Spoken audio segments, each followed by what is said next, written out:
Good morning everyone. आज हम लोग पढ़ने वाले हैं perioperative nursing care. Peri operative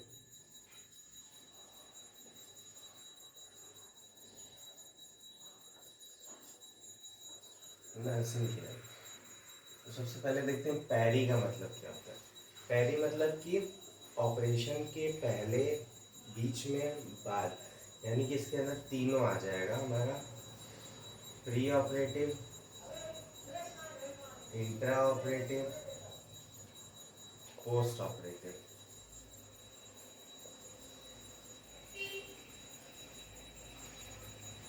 इसके अंदर सारा आ जाएगा peri operative nursing care.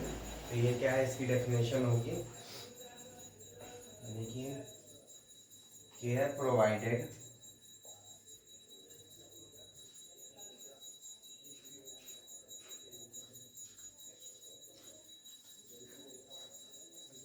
immediate before, during and after surgery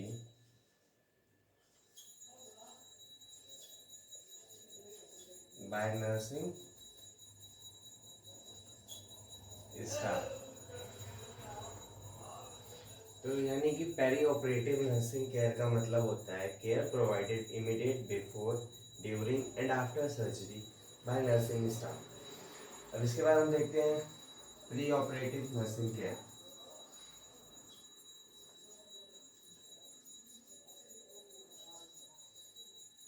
pre operative nursing care, तो इसका मतलब होता है कि ऑपरेशन के जस्ट पहले जो जो नर्सिंग केयर प्रोवाइड की जाती है वो, यानी कि केयर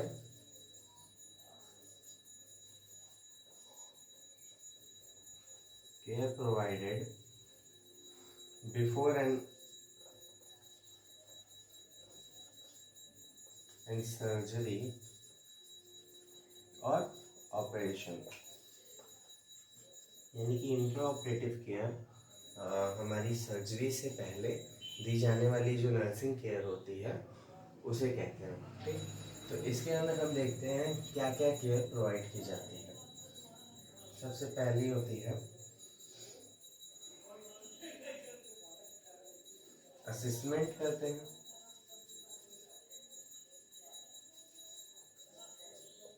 प्लानिंग करते हैं एंड इंटरवेंशन करते हैं।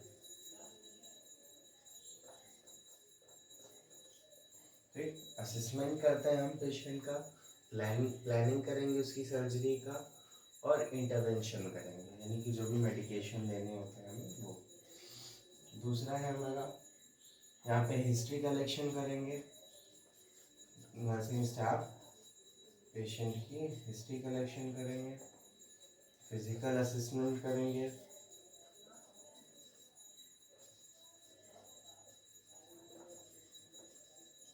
फिजिकल असेसमेंट,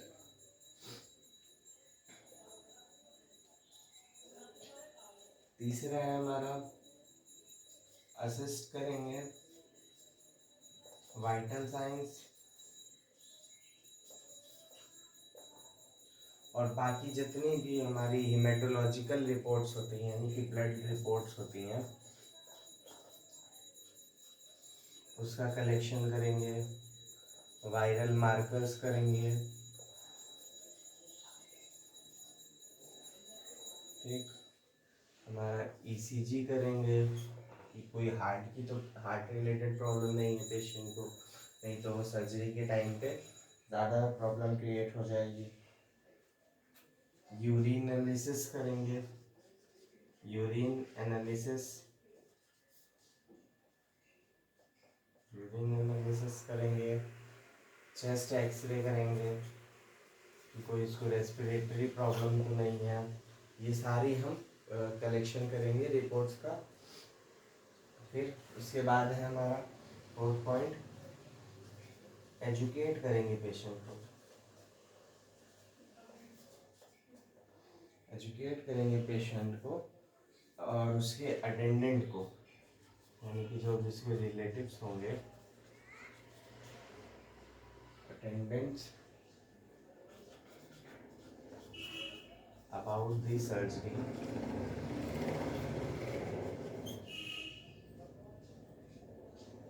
सर्जरी के बारे में बताएंगे, उससे क्या क्या उसकी प्रॉब्लम्स जो होंगी सॉल्व होंगी, और क्या क्या उसके मतलब आउटकम्स होंगे सर्जरी के वो बताएंगे, और प्रोवाइड करेंगे हम emotional support, emotional support provide करेंगे। और अगर उनको कोई मतलब क्वेश्चन है उसका हम आंसर करेंगे, उनकी जो मतलब स्ट्रेस एंजाइटी है उसको कम करेंगे ऑपरेशन को लेके। आगे देखते हैं हम लोग। फिर हम करेंगे रिव्यू एनपीओ स्टेटस। एनपीओ का फुल फॉर्म क्या होता है? नील पर ओरल, यानी कि सर्जरी के पहले क्या होता है, पेशेंट को हम बाय ओरली उसका फ्लूइड और फूड दोनों का हम रिस्ट्रिक्शन कर देते हैं ताकि उसका बॉवेल जो हो वो क्लीन हो जाए। तो एनपीओ यानी कि हम उसे ओरली कुछ नहीं देंगे खाने को, तो उसके एनपीओ स्टेटस हम चेक करेंगे। एनपीओ स्टेटस चेक करेंगे। ठीक, अगर हमारा लोकल एनेस्थीसिया है, अगर कोई छोटी सर्जरी है जिसके अंदर हम सिर्फ लोकल एनेस्थीसिया देने वाले हैं, तो उसके लिए उसको 3 घंटे पहले से हम एनपीओ रखेंगे। ठीक, और अगर जनरल और स्पाइनल एनेस्थीसिया दे रहे हैं हम पेशेंट को, तो 6 to 8 hours before surgery NPO रखेंगे हम पेशेंट को। ठीक, इसके आगे देखते हैं हम।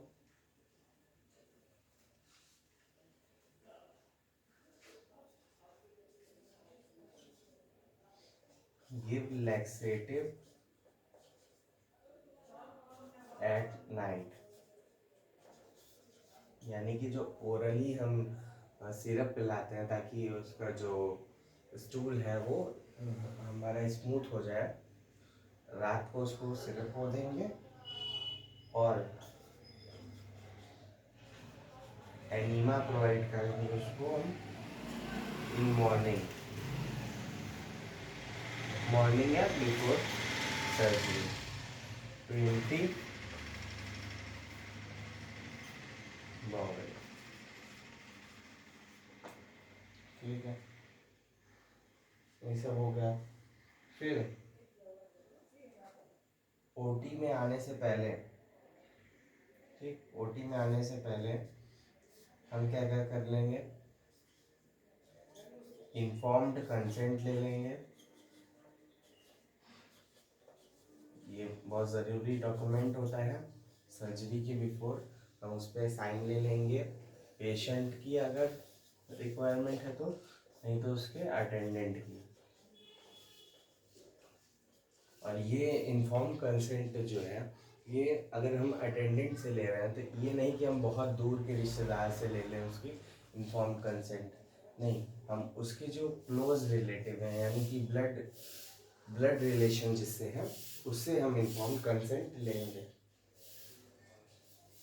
इन्फॉर्म कंसेंट लेंगे और प्रोवाइड करेंगे साइकोलॉजिकल सपोर्ट।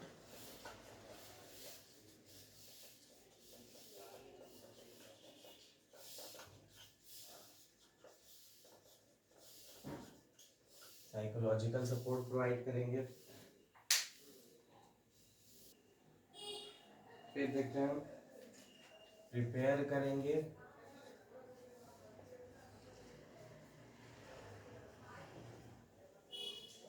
ओटी को प्रिपेयर करेंगे। इसके बाद हम पेशेंट को जो है एंटी सेंसिटिविटी टेस्ट करेंगे। या एलर्जी टेस्ट करेंगे, दोनों से, एंटीबायोटिक से, एंटीबायोटिक और किसे कहते हैं, एनेस्थीसिया से। एंटी सेंसिटिविटी टेस्ट करेंगे कि इसको कोई एलर्जी तो नहीं है एनेस्थीसिया या एंटीबायोटिक से। फिर इसके बाद देखते हैं हम, उससे हम कहेंगे कि ओरल हाइजीन अपना मेंटेन कर ले रात को ही, और रिमूव कर देंगे अगर उसने डेंचर्स लगाए हैं तो, ज्वेलरी पहनी है तो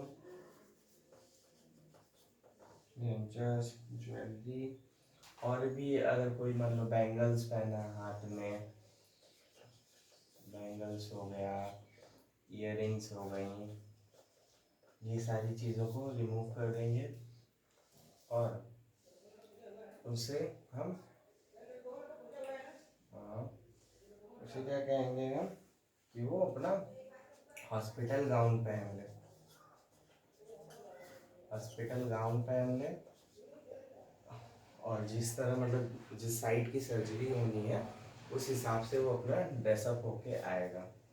ठीक है, ये उसको इतना कराएंगे हम। इसके आगे हम देखते हैं इंट्रा ऑपरेटिव नर्सिंग केयर। दूसरा है हमारा इंट्रा ऑपरेटिव नर्सिंग केयर। तो यानी इंट्रा ऑपरेटिव नर्सिंग केयर क्या होती है, केयर प्रोवाइडेड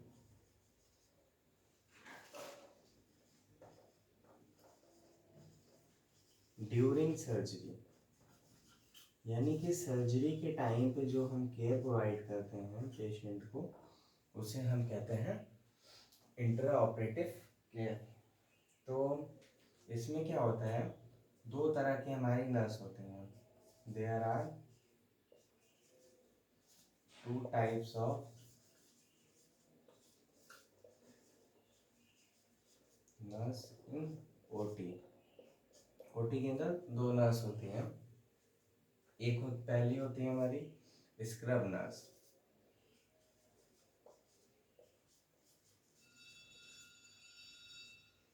स्क्रब नर्स क्या होती हैं कि वो पहले से अपना हैंड हाइजीन मेंटेन करके पूरा स्टेराइल टेक्निक से वो ग्लविंग वगैरह करके फिर वो क्या करती हैं, असिस्ट करती हैं सर्जन को,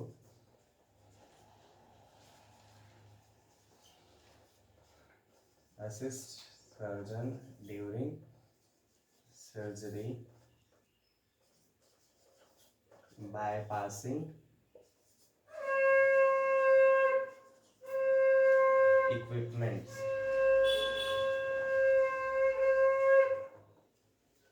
सर्जरी के टाइम इक्विपमेंट्स को प्रोवाइड करती हैं नर्स। नर्स जो होती है स्क्रब नर्स, वो सर्जन को असिस्ट करती है सर्जरी के टाइम पे। जो भी इंस्ट्रूमेंट्स होते हैं, इक्विपमेंट्स होते हैं, उनको क्या करती है, पास करती है सर्जन को।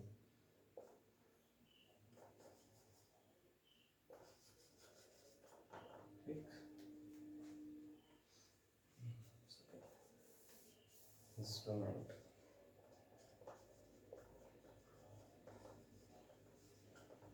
ठीक। फिर दूसरी नस होती है हमारी सर्कुलेटिंग नस।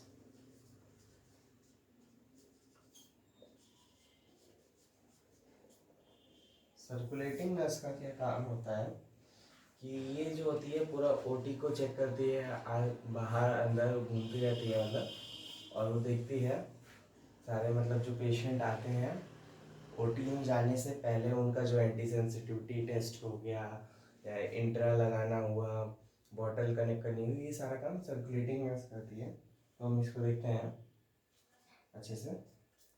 क्या क्या करती हैं, taking pre operative history, pre operative history रहती है, एजुकेट करती हैं पेशेंट को, लिख देते हैं हम, एजुकेट करती हैं पेशेंट को, educate patient about surgery, monitor करती हैं पेशेंट का वाइटल साइन,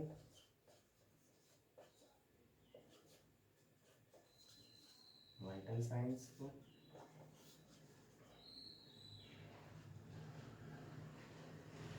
अश्योर करती हैं कि सारे इंस्ट्रूमेंट जो हैं वो स्टेराइल हैं कि नहीं, assure instruments are sterile.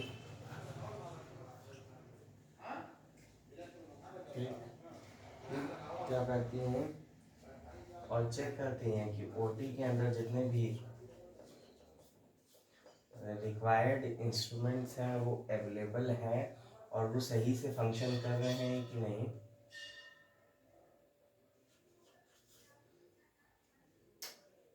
Making OT required instruments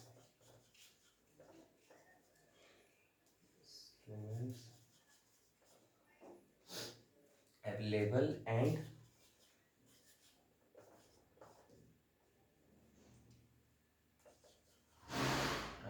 ensuring that they are functioning।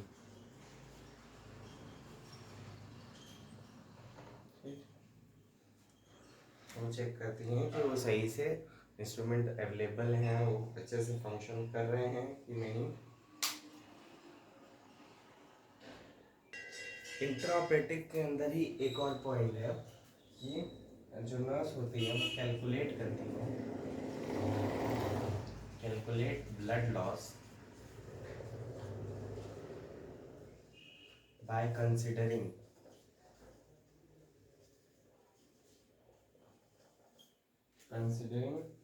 50 ml blood in stained sponge in every stained sponge, यानी कि वो कैलकुलेट करती हैं ब्लड लॉस को बाय कंसिडरिंग कि एक स्पंज के अंदर हमारा 50 ml ब्लड होगा।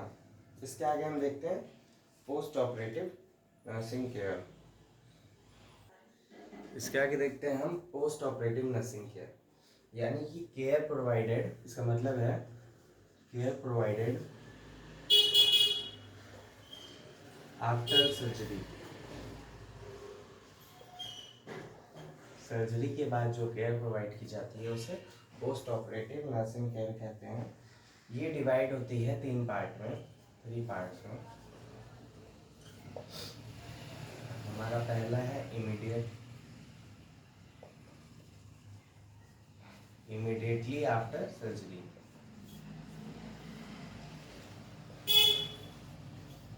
सर्जरी यानी कि इसमें क्या है, up to 4 hours,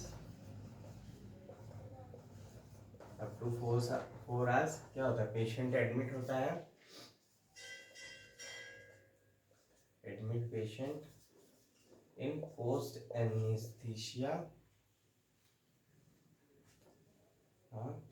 care unit, PACU, ठीक, पोस्ट एनेस्थीसिया केयर यूनिट।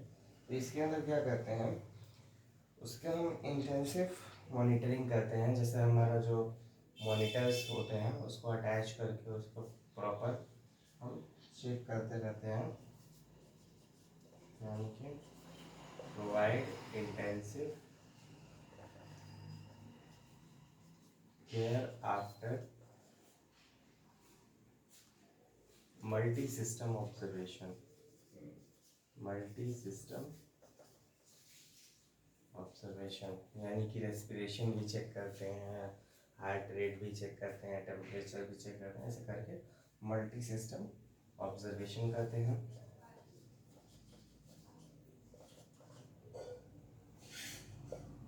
फिर इसके बाद हमारा दूसरा है इंटरमीडिएट,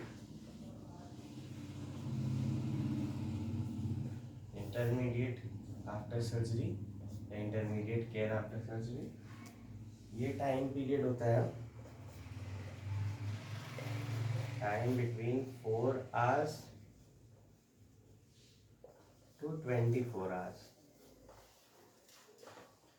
इसमें क्या कहते हैं, ये इंटेंसिव ऑब्जर्वेशन तो करते ही हैं, इंटेंसिव ऑब्जर्वेशन बस यहाँ पे क्या होता है, पेरेंटल थेरेपी भी स्टार्ट कर देते हैं, पेरेंटल न्यूट्रिशन देना शुरू कर देते हैं, पेरेंटल न्यूट्रिशन प्रोवाइड करते हैं। हमारा लास्ट है extended care, extended care after surgery. ठीक है, ये क्या है हमारा, 1 डे से लेके 4 डेज तक करते हैं। इसके अंदर क्या है, अगर पेशेंट का बाउल मूवमेंट सही है तो हम उसे क्या करते हैं, ओरल न्यूट्रिशन प्रोवाइड करते हैं, ओरल न्यूट्रिशन प्रोवाइड करते हैं, वुंड केयर करते हैं, जो भी सर्जरी साइट होती है उसकी केयर करते हैं, बैंडेजिंग करते हैं, ड्रेसिंग करते हैं, ड्रेसिंग को चेंज करते हैं ताकि वहाँ पे कोई भी इन्फेक्शन ना होने पाए, पस फॉर्मेशन ना होने पाए, ये सब चीज़ें करते हैं। तो ये हमारा ख़त्म होता है perioperative nursing care. Thank you for watching. If you like this video then like, share, subscribe. Thank you.